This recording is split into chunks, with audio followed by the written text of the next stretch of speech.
Autodesk power मिल के अंदर हमारी जो सीरीज़ चल रही है वो फिनिशिंग की सीरीज़ चल रही है। हम फिनिशिंग टूल पाथ को स्टडी कर रहे हैं। उन टूल पाथ्स के अंदर हमारे पास जो आज का लेक्चर है वो है रोटरी फिनिशिंग के हवाले से। रोटरी फिनिशिंग का टूल पाथ क्या है, इसको हम कहाँ पे इस्तेमाल करते हैं, और इसके साथ साथ इसके अंदर जो मौजूद मुख्तलिफ़ ऑप्शन हैं उनका इस्तेमाल और उनको मॉडिफाई कैसे किया जा सकता है, ये हम आज के लेक्चर के अंदर सीखेंगे। तो लेक्चर स्टार्ट करने से पहले अगर आप मेरे चैनल पर नए हैं तो चैनल को ज़रूर सब्सक्राइब कीजिए, वीडियो को लाइक शेयर कीजिए, और अगर आपको लेक्चर में से कोई चीज़ समझ ना आए तो कमेंट के अंदर आप उसके बारे में पूछ सकते हैं, आपको ज़रूर उसका जवाब दिया जाएगा। रोटरी फिनिशिंग का टूल पाथ एक ऐसा टूल पाथ है जिसको हम 4 एक्सिस मशीन्स के अंदर इस्तेमाल करते हैं। नॉर्मली लकड़ी का जो काम किया जाता है, वुड का जो काम किया जाता है, उसमें ये टूल पाथ बहुत ज़्यादा इस्तेमाल किया जाता है। अब रोटरी फिनिशिंग का टूल पाथ जो है इसको जनरेट कैसे करते हैं और इसकी मुख्तलिफ ऑप्शन जो हैं वो कैसे इस्तेमाल की जा सकती हैं, इस तरफ आते हैं।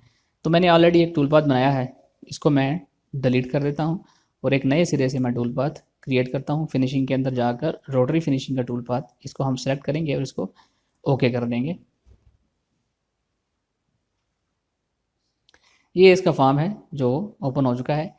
इससे पहले मैं आपको एक इम्पॉर्टेंट चीज़ बता दूं, बहुत इंपॉर्टेंट चीज़ है, वो ये है कि जब भी आप रोटरी फिनिशिंग का टूल पाथ इस्तेमाल करें तो आपके जॉब की जो लेंथ है वो एक्स एक्सिस के अलॉन्ग होनी चाहिए।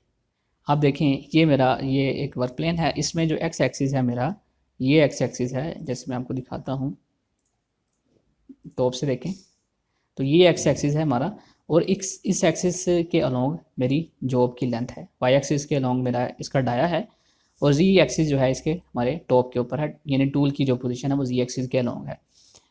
अब इसमें जब भी आप इसकी ओरिएंटेशन करें तो इसमें इस चीज़ का ख्याल रखें कि इसकी ओरिएंटेशन यानी इसकी लेंथ जो है वो एक्स एक्सिस के अलॉन्ग होनी चाहिए। अगर आप ऐसा नहीं करेंगे तो ये टूल पाथ जनरेट ठीक तरीके से नहीं होगा, इसमें बहुत ज़्यादा कॉम्प्लिकेशन आएंगी। और नॉर्मली जो लोग मुझे इस टूल पाथ के हवाले से पूछते हैं कि ये जनरेट नहीं हो रहा या इसके अंदर लिंक्स कंट्रोल नहीं हो रहे, उसकी मेन रीज़न यही होती है कि हम इसकी लेंथ जो है वो एक्स एक्सिस के अलॉन्ग नहीं रखते। तो ये है इसकी जो बुनियादी वजह। अब हम चलते हैं इसके टूल पाथ की तरफ। एक्स इसकी जो एक्स लिमिट्स हैं, अब इसमें देखें, एक इसका स्टार्ट है टूल का और इसका एक एंड है।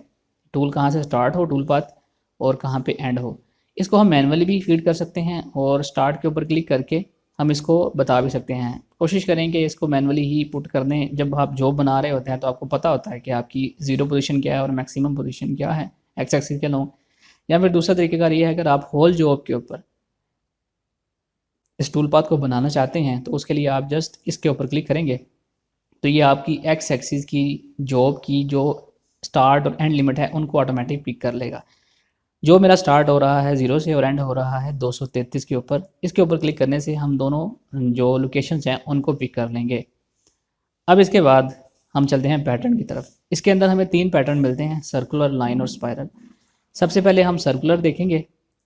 सर्कुलर पैटर्न जो है ये हमारा किस तरह काम करता है। अब इसके बाद जो हमारे पास अगली ऑप्शन है वो एंगुलर लिमिट्स की है। एंगुलर लिमिट्स क्या होती हैं कि हम जो टूल पाथ है वो ज़ीरो से, ये हमारा ज़ीरो है, यहाँ से स्टार्ट हो और चलते चलते 90 डिग्री तक ये चले और उसके बाद वापस आ जाए। यानी हम अपने पूरे के पूरे जॉब के ऊपर टूल पाथ को नहीं चलाना चाहते, बल्कि जॉब के 90 यानी 1/4 हिस्से को हम मशीन करना चाहते हैं। तो उसके लिए आप यहाँ पर एंगल कंट्रोल करके अपनी मशीनिंग करवा सकते हैं। तो अगर आप इसको पूरे के पूरे को जॉब को करवाना चाहते हैं, मशीन करवाना चाहते हैं, तो इसके लिए आप 360 यहाँ पर पुट कर देंगे। तो यहाँ अगर आप हाफ़ मशीनिंग करवाना चाहते हैं तो 180 डिग्री यहाँ पर फीड कर देंगे। तो बहरहाल हम इसको 90 डिग्री के ऊपर पहले देखते हैं कि इसका बिहेवियर हमें क्या है। यहाँ पहले हम इसको 360 के ऊपर देख लेते हैं। इसके बाद जो हमारे पास टॉलरेंस है वो zero. Cut direction very important, इसके अंदर हमें ये जो चीज़ है वेरी इंपॉर्टेंट है। मैंने क्लाइंब इसलिए किया है ताकि मैं आपको जो है इसका फ़र्क दिखाऊं क्लाइंब, कन्वेंशनल और एनी के साथ, कि कितना बड़ा फ़र्क हमें यहाँ पर मिलता है। तो ये चीज़ें हैं जो इसमें हम देखेंगे।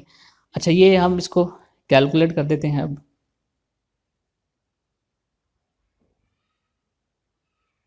ये देखिए हमारा टूल पाथ जो है वो जनरेट हो चुका है हमारे पूरे के पूरे जॉब के ऊपर।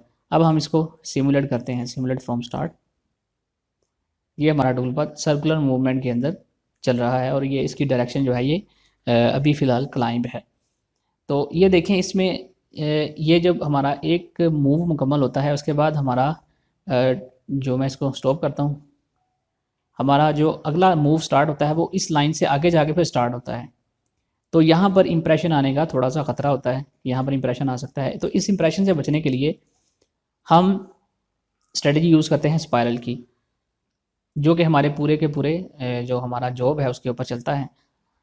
और इसमें ये देखिएगा कि वो जो लाइन सर्कल के अंदर आ रही थी सेंटर में, देखिए इसमें वो लाइन नहीं है, क्योंकि ये स्प्रिंग की तरह चलता चलता चलता हमारे जॉब को मुकम्मल कर देता है। तो ये स्पायरल की ऑप्शन जो है वो आप वो भी इस्तेमाल कर सकते हैं।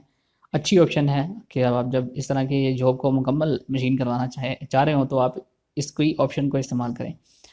अब अगली जो इससे दरमियान में जो हमारे पास ऑप्शन है वो लाइन की है। इसको हम कैलकुलेट करते हैं।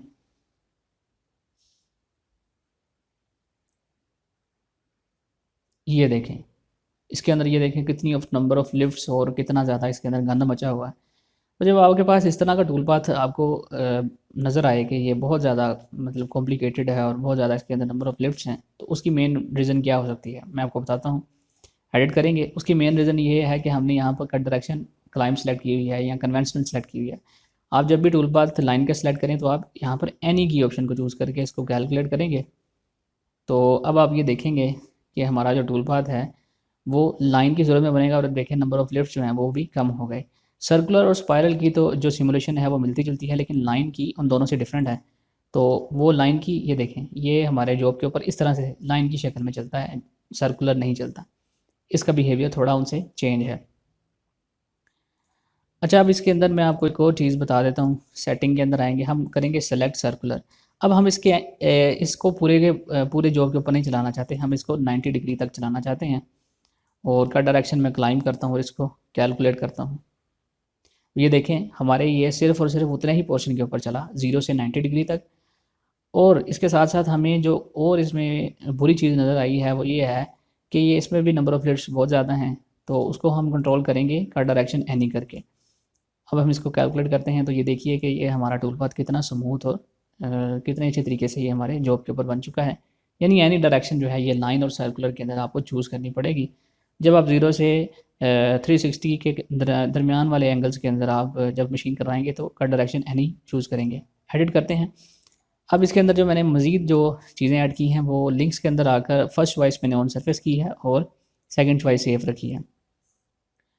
तो इस तरह करके आप जो हमारा टूल पाथ है रोटरी फिनिशिंग का, उसको क्रिएट कर सकते हैं इजीली। ये बहुत इजी है। नॉर्मली जब हम मशीनिंग करते हैं या फिनिशिंग करते हैं अपने वुड की जॉब्स की, तो उसमें ये बहुत ज़्यादा इस्तेमाल होता है।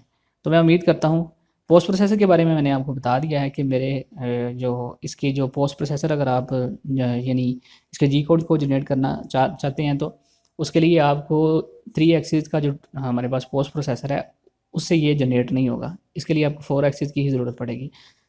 अब 4 एक्सिस पोस्ट प्रोसेसर जो है इसको जनरेट कैसे करते हैं, उसको एडिट कैसे करते हैं, इसके हवाले से मेरे यूट्यूब के चैनल के ऊपर वीडियोस मौजूद हैं। आप उसको देखेंगे तो आपको उससे अंडरस्टैंडिंग हो जाएगी और आप इस काबिल हो जाएंगे कि आप खुद से पोस्ट प्रोसेसर बना सकेंगे।